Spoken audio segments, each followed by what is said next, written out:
Altså folkemødet betyder jo rigtig meget for mig, for jeg synes, at det er vigtigt, at rigtig mange får en stemme. Men jeg synes også, at de unge mangler en stemme på folkemødet. For det er ikke et folkemøde, hvis det ikke er et folkemøde for alle. Og derfor er det rigtig vigtigt for mig, at de unge får en klar og tydelig stemme på folkemødet. Og det er også rigtig vigtigt for mig, at det ikke bare er sådan nogle særligt indvidede unge, som kommer med en politisk baggrund, men at alle unge faktisk får muligheden for at komme herover og være bidragende og opleve, hvad det er. Altså man skal ikke komme her og være super i forhold til at lave demokratiske ting. Jeg synes godt, man kan komme herover og få lov til at starte stille og roligt med at mødes med andre unge mennesker og gøre nogle sjove ting, og så måske stille og roligt få lyst til også at være involveret i ting og bidrage med ting.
Så nu er vi i Sverige, og Anna vil ikke snakke i kamera. Det er den dame, der er foran. Og de andre tre ligger i bussen og sover. Og måske skal jeg lave med Jenny en podcast. Om børnene, de ikke ved. Ja? Anna? Ja.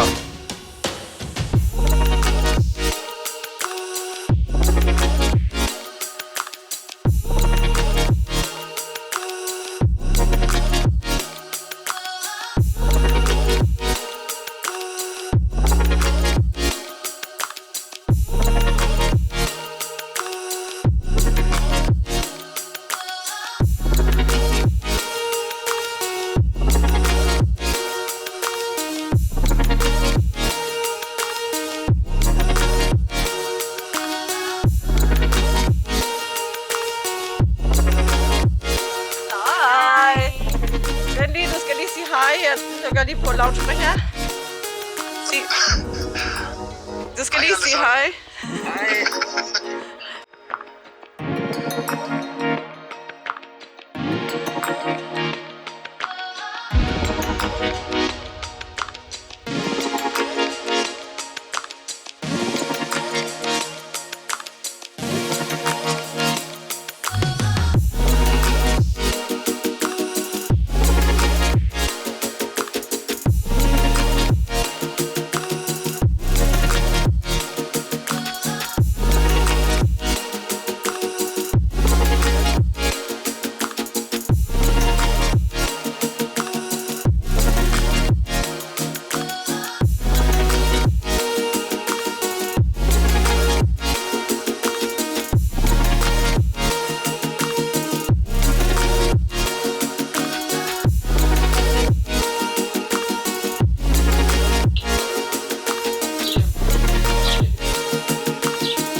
Hej og velkommen til et interview her på Bornholm. Vi sidder her, det er den 15. juli, det er en torsdag, og vi skal lave et lille interview her med Karla, som er en vaskeægte Bornholm.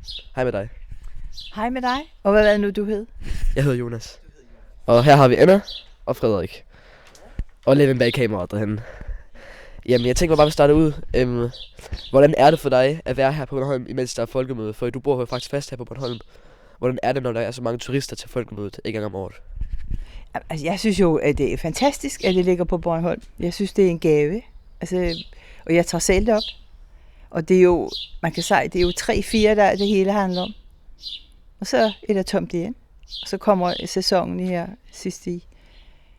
ja, 1. juli. Så hvornår bor du her på Bornholm? Jamen, jeg er født i 53. Så jeg har boet her, bortset fra, jeg har været i Belgien et stykke tid. Så har jeg faktisk været her hele tiden. Så er du faktisk født her på Bornholm? Ja, det kan du tro. Ja, lige her i Gudhjem her. Dejligt. Har du et spørgsmål, Anna? Hej, jeg hedder Anna, og jeg vil gerne spørge dig om, Jonas har jo spurgt dig om, om du har boet her hele tiden. Og jeg vil gerne spørge dig om, siden hvornår du har dit flotte hus. Tak. Jamen, jeg bor til leje, og jeg har boet her siden december 2013. Før så boede jeg nede i byen, nede for bakken, hvor der var mange flere turister, fordi det sker nede på haven. Men jeg har boet her siden 13. Synes du, det er dejligt at bo her, end at bo der, hvor der er mange turister? Jamen altså, ja, jeg synes faktisk, det er hyggeligt at bo heroppe, fordi så, hvis jeg vil se rigtig mange mennesker, så kan jeg bare gå ned i byen, ned ved haven. Mange tak. Freddy, har du nogle spørgsmål? Ikke endnu. Okay, så giver jeg en gang videre til Jonas. Går du nogle gange ned til stranden og bader om sommeren? Jamen altså, jeg bader hele året. Så jeg går hver morgen, så går jeg ned ved Nordsand. Det er en liden hav, der ligger neden for bakken. Og der går jeg ned hver morgen og bader, og når det er sne. Selvom det er længe siden, vi har haft rigtig meget sne. Dejligt. Har du altid været nede på folkemødet hver eneste år? Ja, det har jeg faktisk. Ja. Glæder du dig også til, at du skal også derned i dag igen? Ja. Og hele ugen? Det lyder dejligt. Jeg skal op fredag. Jeg skal op sammen med en, som aldrig har været der før. Og jeg glæder mig til at vise hende, hvor sjovt det er. Og sidste år var jeg deroppe sammen med 2 af mine bælle. Bælle, det betyder børn. Og bælle, det er børnebørn. Så var vi deroppe. Og Albert der, jeg var 9 år dengang. Jeg synes, det var så spændende. Og så skulle han sådan, nej, det er motormille. Nej, er det ikke vores statsminister? Altså, alle går rundt oppe. Jeg synes, det er meget fint.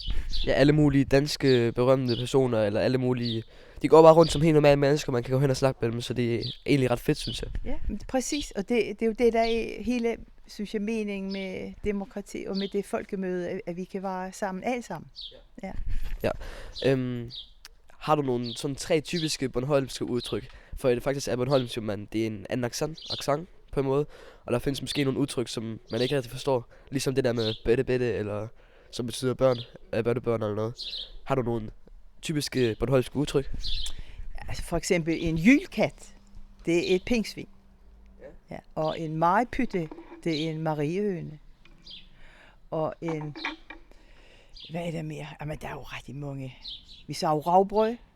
Det er rugbrød.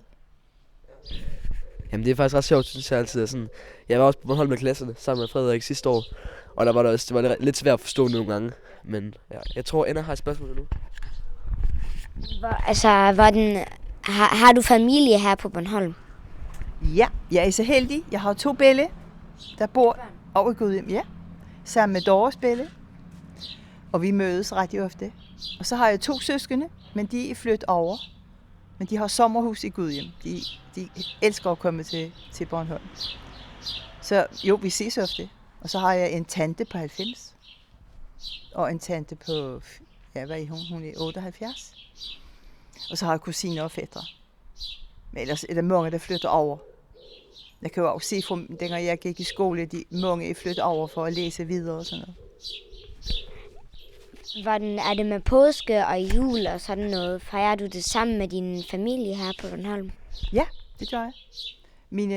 Ja, det gør vi. Og så har vi sådan en tradition med, at vi laver noget, der hedder ristepølse. Det er Sønderjylland, man har noget Jeg har jo noget pølse. Nej, hvad er det, I spiser til jul? Jamen, et eller andet afnad, sådan en skik, I laver sådan noget grønlang, eller hvad er det? Det er nok, vi spiser and til jul. Ja, det gjorde vi jo. Ja.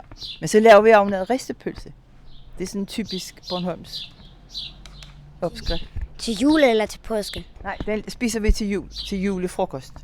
Ja, men vi får også and og kalkun og sådan noget. Ja. Vi får altid and og flæskesteg, og så får vi også, brune kartofler og brun sovs. Og sådan lidt dejlig julemad, ikke? Risalamande skal der også være til sidst.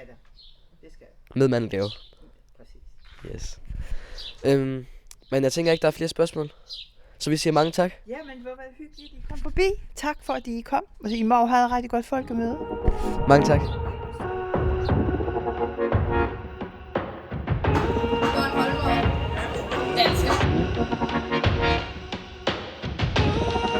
Quiz med alt om Sydslesvig, det danske mindretal. Hvis man ikke kan høre, må man komme tættere på eller købe et høreapparat. Markerede han sig som syndighed eller syndighed stort S eller hvad? Det er korrekt. 3 på Bornholm. Ja, vi skal til på folkemødet i dag igen. Så tænker vi, at vi måske skal optage en podcast på folkemødet. I går fik vi også optaget en podcast med en ægte Bornholmer. Så i dag skal vi ned på folkemødet og kigge, om vi kan få en podcast med ungdomsringen eller ungdomssøen og noget i den stil. Sådan lidt om ungdommen, som vores podcast jo handler om. Men ja, det er i dag 3 på Bornholm i dag, og vi skal på folkemødet igen.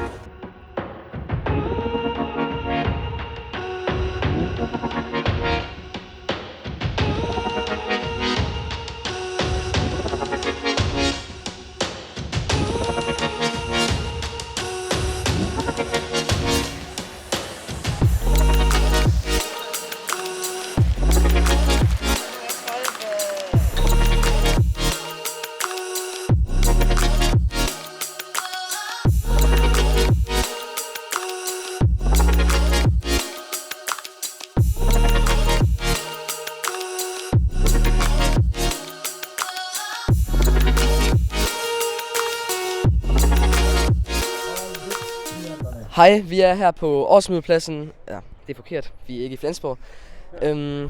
Hej, vi er på folkemødepladsen her på Bornholm, og vi har fundet en interessant person, som vi gerne vil snakke med. Det er Ungdommens Plads her, og det handler om ungdom, vil jeg tænke. Kan I lige fortælle lidt om, hvad I er?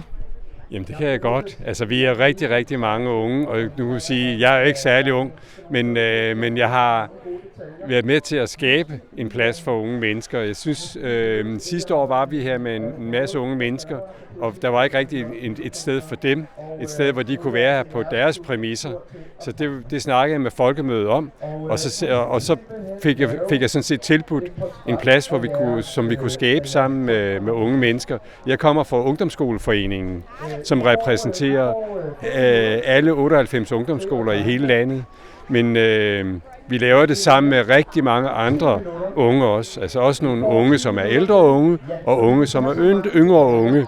Så det er ikke kun, kan man sige, for de unge, der kommer i ungdomsskolerne, men alle mulige unge på kryds og tværs i hele landet, som bidrager med at lave aktiviteter på ungdomsskolen eller på folkemødets plads her for ungdommens plads. Og det vi snakker om, det er, at det er et demokratisk laboratorium.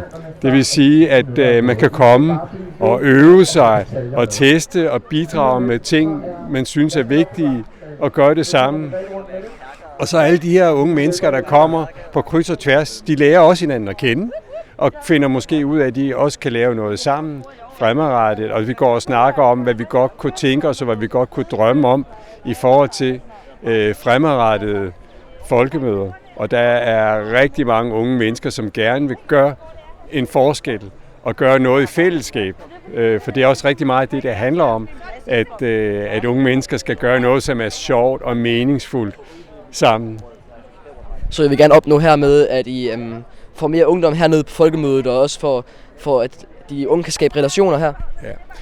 Fuldstændig korrekt. Altså, vi vil rigtig gerne have, at der kommer mange unge på folkemødet, men jeg tænker, at det er rigtig vigtigt, at de unge ikke bare kommer og går rundt og er gæster her, men jeg tænker, at unge mennesker skal komme og være reelt deltagende at de har noget at komme med, sådan så det er, at de på samme måde som det etablerede folkemøde har noget at bidrage med, og at de skaber relationer og gør det sammen.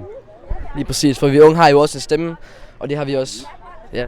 Ja, lige præcis. Og det er nemlig vigtigt, at unge mennesker har en stemme, og vi skal altså ikke glemme, at lige om lidt, der er det faktisk jer,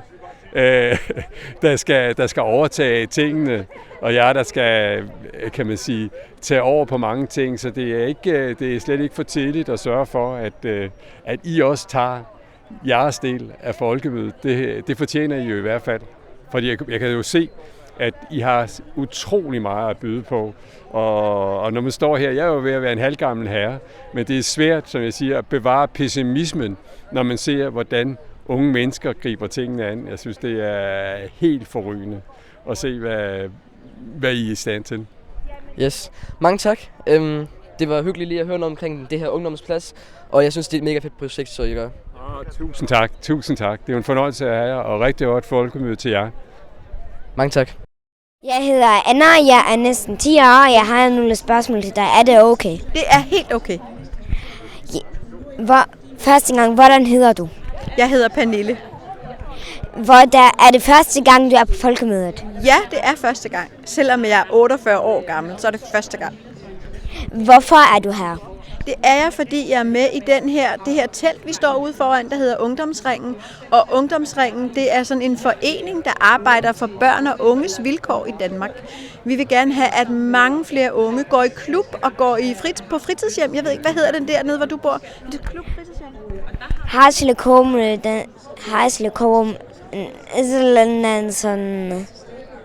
Vi er også en fritidshjem, og vi har også en aftenklub til de store, og en lille klub til de små, og i dagligdagen er det kun en fritidshjem.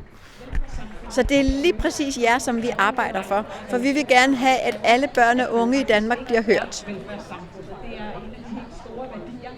Har du nogle favoritter? Altså, måske er du jo gået rundt og har set nogle andre. Har du nogle debatter, som du rigtig godt kunne lide? Jeg har faktisk helt ærligt mest været her hos os, men jeg kunne vildt godt tænke mig at være sådan en, der blev inviteret ned på et af skibene. Det synes jeg ser så sejt ud. Jeg har set nogle debatter dernede, så tænker jeg, hvorfor er jeg ikke inviteret med på sådan et stort skib? Mange tak. Det var så lidt. Hej, jeg hedder Anna, jeg er næsten 10 år, og jeg kommer fra en podcast fra unge til unge, og jeg har nogle spørgsmål til dig. Ja, skal jeg sætte mig ned? Det kan du godt. Jeg tænker, det er lidt nemmere i stedet for at række op. Hvad laver du her på folkemødet? Jamen, jeg er i praktik ved TV2 Bornholm, så jeg skal lave nogle lives, hvor jeg skal snakke med unge. Hvad betyder folkemødet for dig? Jamen, lige nu der betyder det jo mest arbejde for mig. Det er første gang, jeg er med, så det er lidt underligt at være med første gang og være på arbejde det meste af tiden.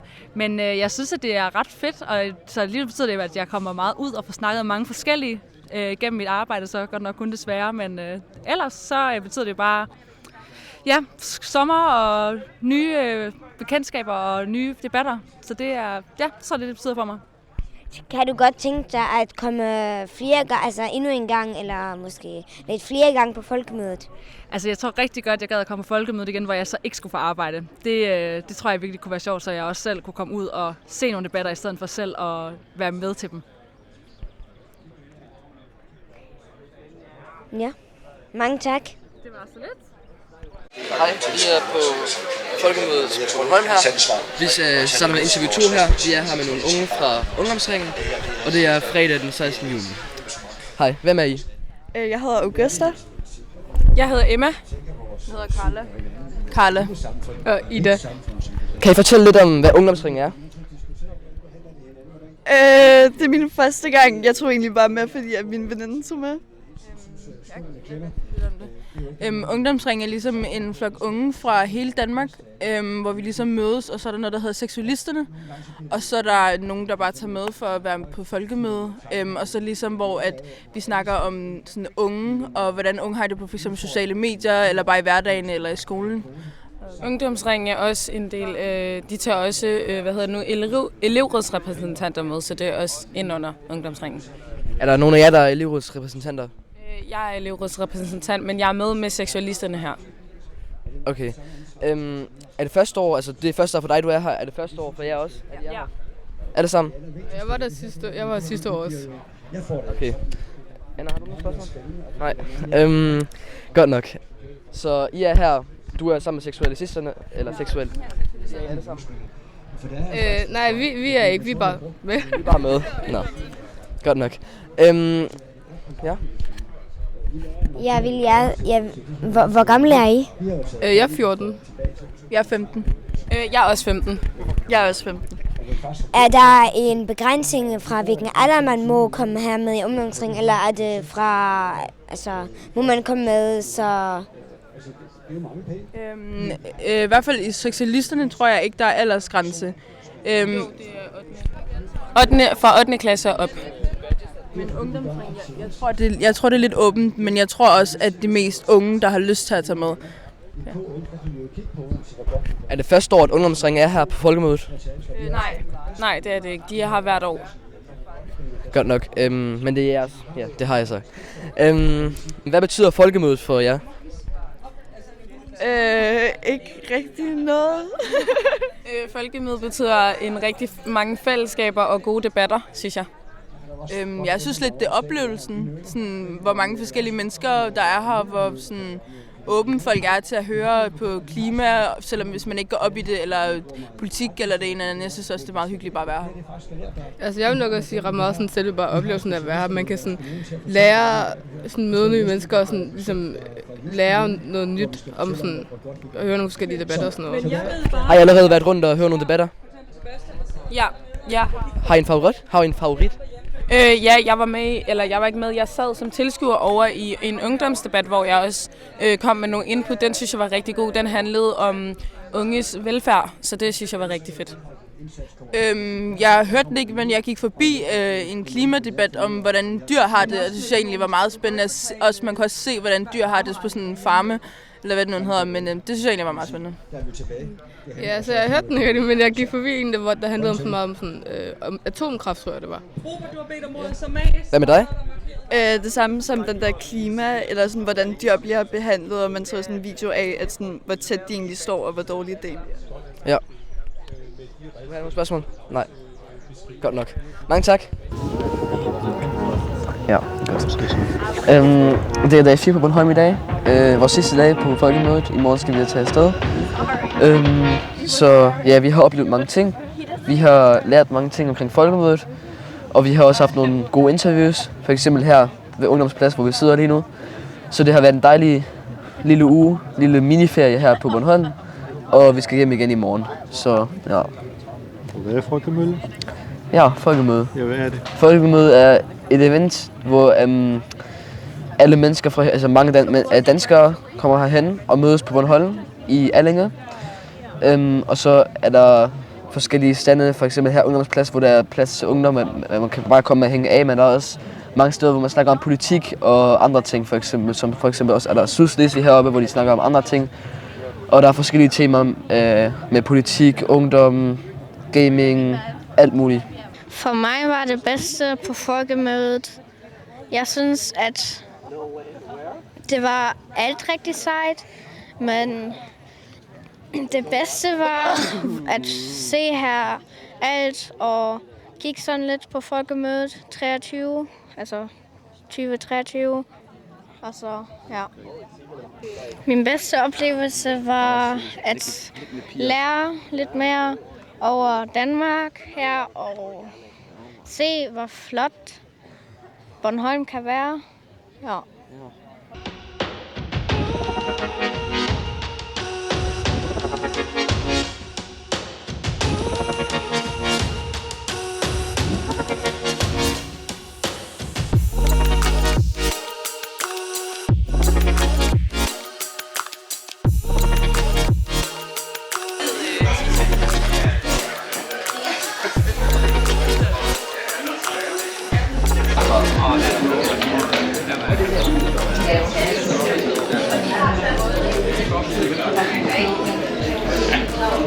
Godmorgen eller god formiddag og velkommen her til, hvor vi skal snakke om unge som medieproducenter.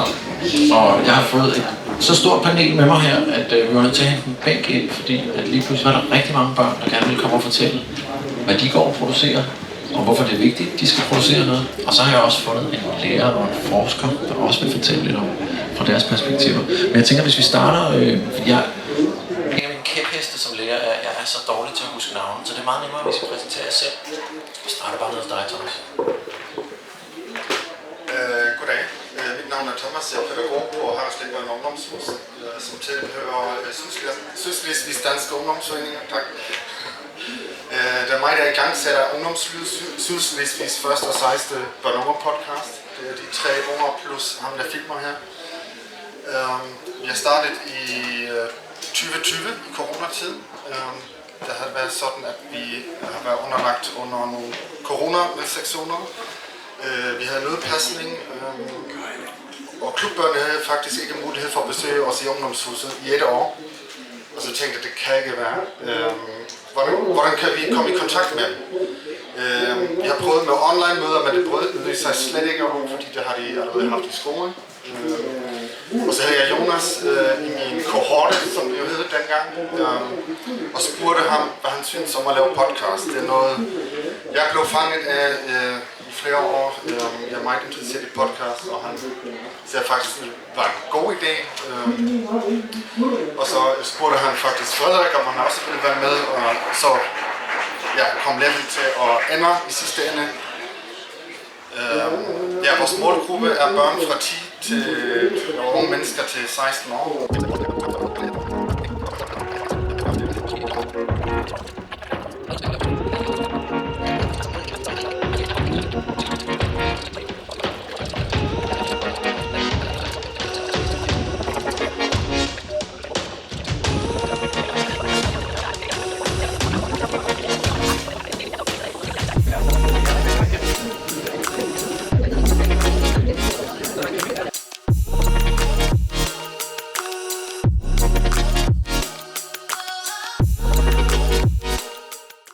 Det er dag 5. Vi er på vej tilbage fra Bornholm ned til Flensborg. Og ja, jeg sidder her på færgen sammen med vores buschauffør Brian. Vi er på vej tilbage fra Bornholm til Flensborg, og vi sidder på færgen lige nu. Og jeg vil gerne spørge Brian, om han kan fortælle den sjoveste historie, han har oplevet, da han kørte bus. Det kan jeg godt. Hej. Jeg har kørt en rutebus en gang mellem Billund og Kolding. Og da jeg så kørte fra Kolding mod Billund, så stopper den i Egtved. Og så nåede jeg byen, og så tog jeg mikrofonen, og så siger jeg så sidste stoppested. Og der var ingen, der svarede, så jeg slukkede lyset, vendte rundt og kørte hjem i firmaet. Og så da jeg kom ind med bussen og lige skulle gå den igennem, så sad der en soldat nede i det bagerste hjørne og sov. Og så siger han, hvor er jeg henne, siger han så. Jamen, du er i Egtved. Men jeg skal til Billund, det kan du ikke komme. Ja, han havde jo ikke lagt mærke til det. Men jamen, det var ret kort nu her, men jeg siger bare mange tak for, at I lige fortalte det, for det skulle bare lige være kort. Så. Jamen, det er i orden selv, tak. Og yes. Fortsat god tur. Tak og i lige måde.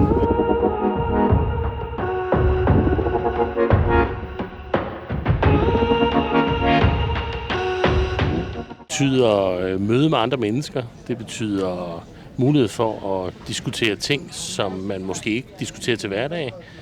Det giver mulighed for at høre mange forskellige menneskers syn på forskellige temaer og emner, og så betyder det også for mig en mulighed for at have et kammeratligt og godt fællesskab med både mine kollegaer og med alle de gode samarbejdspartnere, vi har syd for grænsen i de sydslesvigske foreninger. Yes, og hvad har været det bedste ved det årlige folkemøde i år? Ja, jeg vil også sige, det er simpelthen, at vi har haft 4 unge mennesker med, som har rendt rundt på øen og stillet spørgsmål, og som tager en masse viden og input med hjem til Sydslesvig for folkemødet. Det synes jeg har været super fedt. Yes, mange tak. Det var så lidt. Hej. Med dig. Hej. Tak fordi I har lyttet til vores podcast. Jeg har så fedt at snakke spørgsmål. Tak for at I har lyttet.